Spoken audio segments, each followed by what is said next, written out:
melaporkan bahwa mereka habis-habisan hartanya karena ditipu oleh banyak investasi bodong, entah itu juga arisan online atau investasi online. Nah, ini pasal yang bisa dikenakan itu pasal berapa? Paling lumrahnya adalah pasal 372 dan atau 378 KUHP. Penipuan dan atau penggelapan. Ya, seperti itu biasanya menggunakan pasal itu. Itu pengembaliannya bisa 100% nggak? Pastinya tentu tidak bisa, Bu. Nggak bisa. Oke, bongkar modus investasi bodong bukannya untung tambah untung. Di sesi selanjutnya ada Pak Antonius Yongki Adrianto SH sebagai lawyer yang akan menambah ilmu kita mengenai investasi bodong ini, oke? Halo, apa kabar? Saya panggilnya apa ini, Mas Antonius apa Mas Yongki? Mas Yongki boleh, Bu. Oh, Mas Yongki ya, Cah Surabaya ini, lawyer di Surabaya. Kantornya di mana, Mas? Kantor kami ada di Pakuan Tower, Bu. Oh, Pak Kontor PP. di Jalan Tanjung Pas. Keramat ya? Yes. Oke, kalau gitu. Mas Yongki tadi kan menyimak ya, investasi bodong sekarang tuh lagi marak banget dan ada ribuan dari laporan yang masuk ke kepolisian yang mana melaporkan bahwa mereka habis-habisan hartanya karena ditipu oleh banyak investasi bodong, entah itu juga arisan online atau investasi online. Nah, Mas Yongki kalau dari sisi hukum ini pasal yang bisa dikenakan itu pasal berapa? Ada beberapa sih, Bu, yang saya cermati kalau investasi bodong itu ya. Pertama, pasti kalau memang terbukti investasinya itu bodong, pasti pihak penyidik akan paling lumrahnya adalah pasal 372 dan atau 378 KUHP.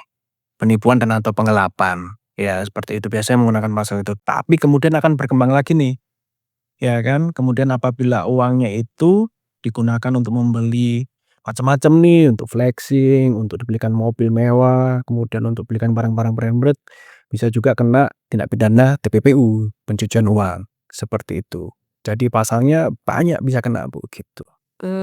Tapi yang paling utama 3 pasal itu ya? Ya, 372 dan 378, umumnya pasal itu. Cuma nanti pengembangannya bisa TPPU kayak gitu. Itu Betul. kalau pengajuan pilot kayak gitu bisa nggak sih dari para korban? Bisa, itu pernah ada dilakukan sama kalau kita dengar kasusnya First Travel. Oh iya, Ya, pernah happening banget. happening banget kan itu dia Haji kan ya itu ya? itu kalau tidak salah sampai menarik dana dari calon jemaah haji itu hampir 2 triliun. Wah, Nah, itu akhirnya pilot PT First Travel-nya itu.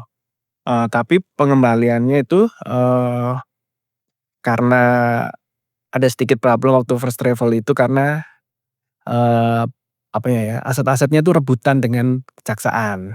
Jadi ada tarik menarik nih sebenarnya. Barangnya ini aset termasuk pudel pilot atau pudel dari hasil sita pidana. Seperti akhirnya dikembalikan lewat mekanisme pidana.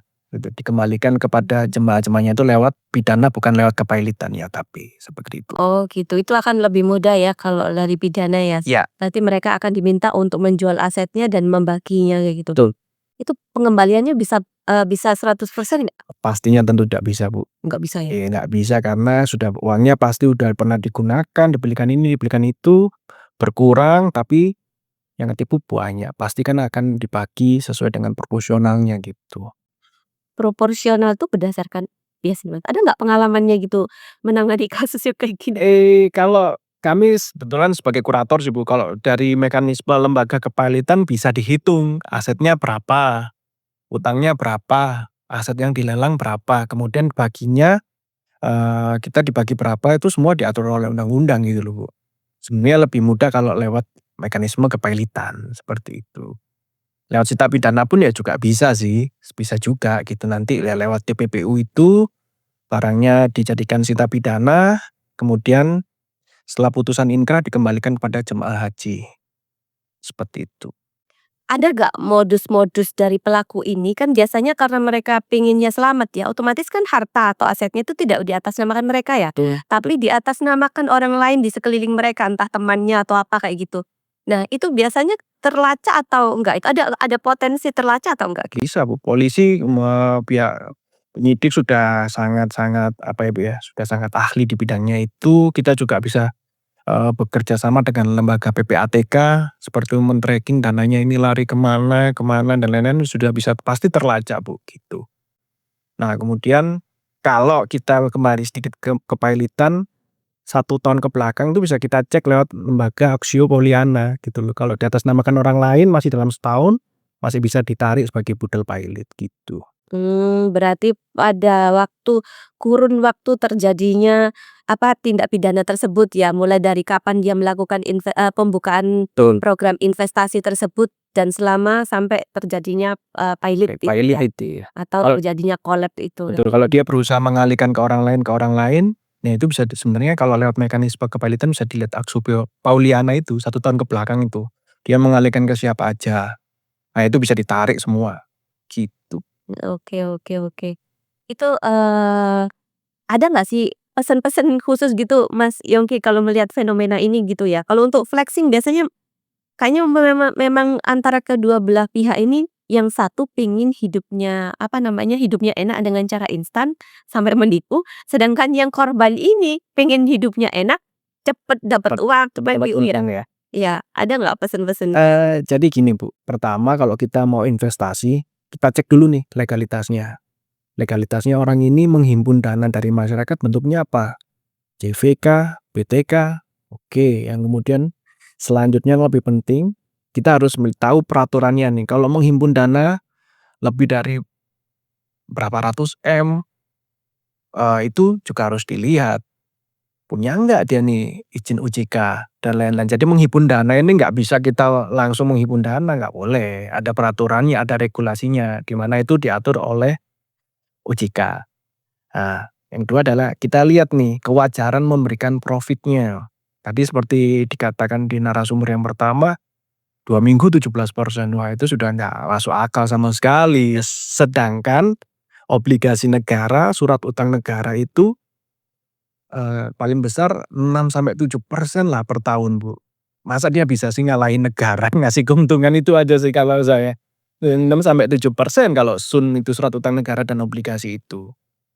Nah, lebih baik ya kita alokasikan kepada investasi-investasi yang sudah diregulasi. Saham, kita bisa ke reksadana. Nah, seperti itu sih Bu kalau saran dari saya gitu. Legalitasnya dulu dicek. Oke, legalitasnya dulu dicek, jangan serahkan uangmu sembarangan ya gitu.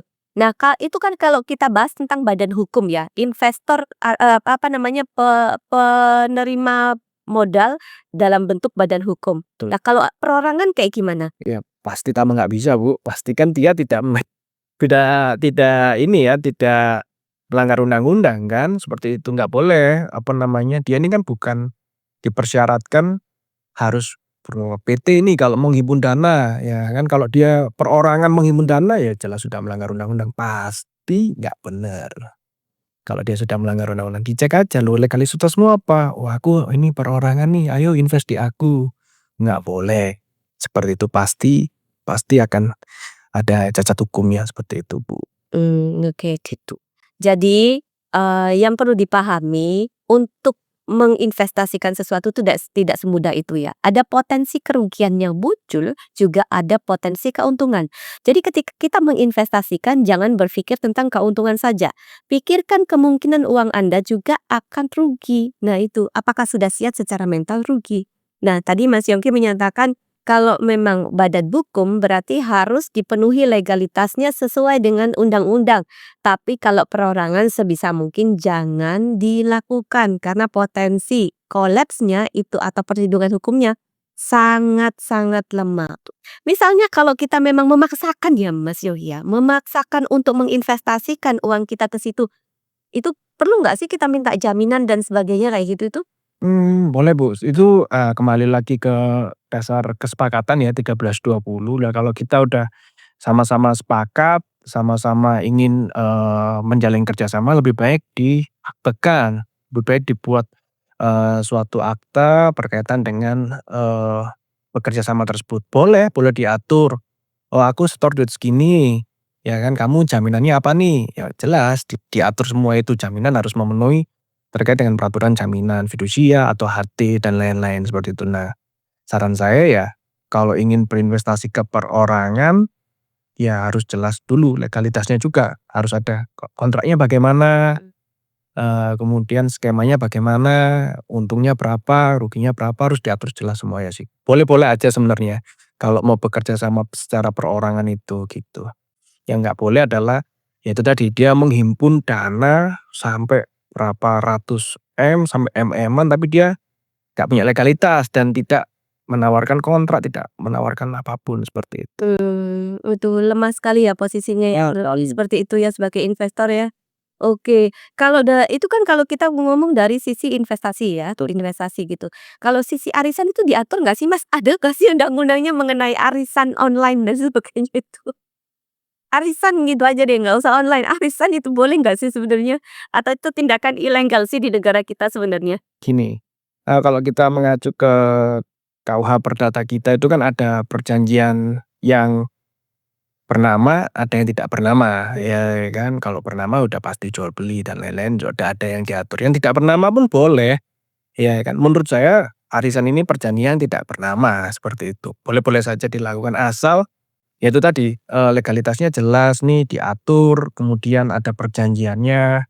Kalau hanya apa namanya, hanya lisan, hanya ucapan aja, kepercayaan saja tanpa adanya suatu bukti tertulis, kontraktual dan lain-lain, akan lemah sih Bu sebenarnya. Sebenarnya boleh-boleh aja kalau mereka sepakat, ya kan. Menjadi problem adalah ketika ya itu tadi, ada prestasi yang tidak dipenuhi sesuai dengan perjanjian awal. Di situ kan muncul awan pres, seperti itu. Lebih berhati-hati lagi untuk memilih suatu instrumen investasi, pastikan dulu legalitasnya, pastikan dulu perizinannya, dan dilihat terkait dengan wajar tidaknya dalam pemberian keuntungan, seperti itu.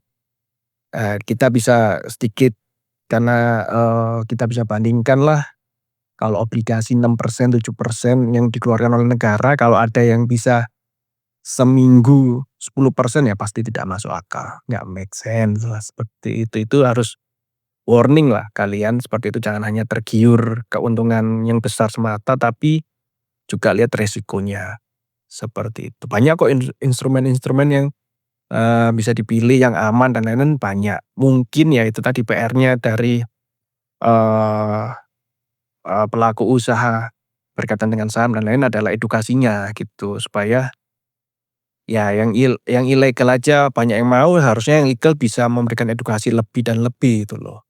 Bahkan investasi saham itu bisa dimulai dari ratusan ribu. Betul Betul. betul betul. Ya, emas digital pun sekarang sudah bisa dimulai dari ratusan ribu, dari 1 gram aja sudah kita bisa investasi gitu, di emas digital, seperti itu. Oke, sekarang berarti investasi sudah sangat dipermudah, ya. Jadi kalau ada kebutuhan info mengenai investasi dan sebagainya, atau ada kecurigaan dan sebagainya, bisa lapor ke Satgas Waspada Investasi atau OJK bila terjadi hal-hal yang mencurigakan gitu ya, pengumpulan dana-dana terhadap masyarakat kayak gitu. Itu harus dipantau oleh OJK, tidak semudah itu memanfaatkan uang orang lain. Berarti itu yang kalau apa namanya butuh bunga-bunga besar kayak gitu kepepet Kak, ya. Iya, betul. Terima kasih ya Mas Yongki sudah hadir di sini dan memberikan kita insight dari sisi hukum mengenai investasi bodong, dan di sini kita memberikan apa pencerahan dan ilmu baru. Oke? Untuk itu kalau kamu punya cerita seru bisa DM lewat TikTok atau lewat IG atau di bio ada kontak yang bisa dihubungi dan kita bisa share tentang kisah kalian di Ensiklopedia Arena Podcast. Nah, untuk itu sampai jumpa di podcast selanjutnya yang akan lebih menarik dan lebih hot untuk dibahas. Oke? Bisa bahas apa aja? Bahas apa aja bisa. Oke, terima kasih. Terima kasih Mas Yongki. Kasih Bu.